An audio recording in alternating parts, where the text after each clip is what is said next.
Assalomu alaykum do'stlar.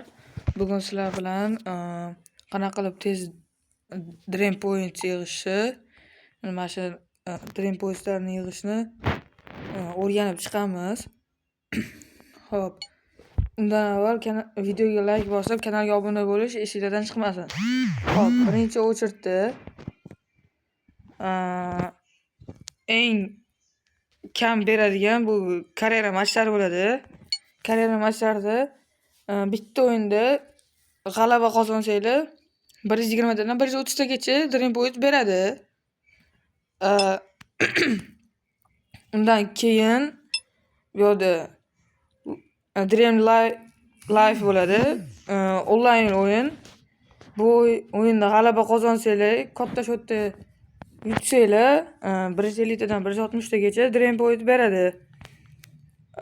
Keyin bu yerda ssenariy o'yinlarida ham yutsanglar ozgina beradi va bitta qoida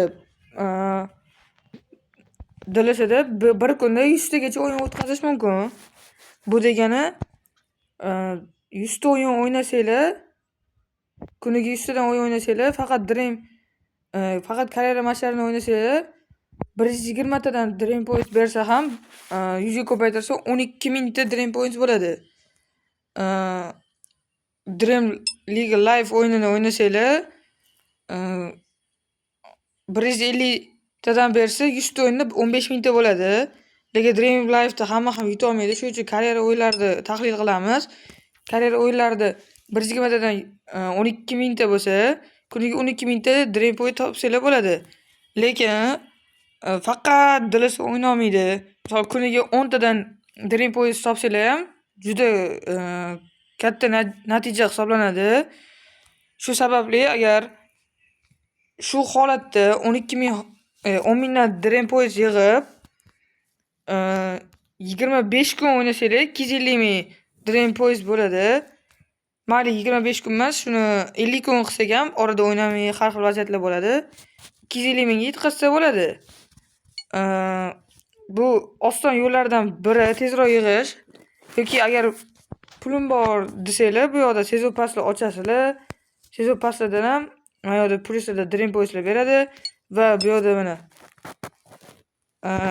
nedeli zadaniyalarda sezon pass ochganlarda mana 350 ta donatli tarafida 350 ta Dream Point, 350 ta 3 ta, bu yerda 200 Dream Pointda 4 ta. Shuni olsanglar bo'ladi. Yoki mana Dream League Live o'ynasanglar 125 marta yutsanglar 1000 Dream Point beradi. Bu degani bu yerda o'yinchilarni agar dilsidan boshqa o'yin o'ynamasanglar, boshqa ishinglar bo'lmasa, bemalol olsa bo'ladi degani. Va bu kanikulda o'quvchilar foydalanib qolishiga imkoniyat. Hozirda mana Rivaldo, Mateus kabi yaxshi o'yinchilar kelgan, Pires. Bu yerda hozir hammasi yaxshi. Shu o'yinchilarni olishga imkoniyatingiz bor. Hozir 63 kun qoldi. Harakat qilsanglar, hammasiga erisha olasizlar. Bugungi videomiz shu edi. Keyingi videogacha ko'rishguncha, xayr.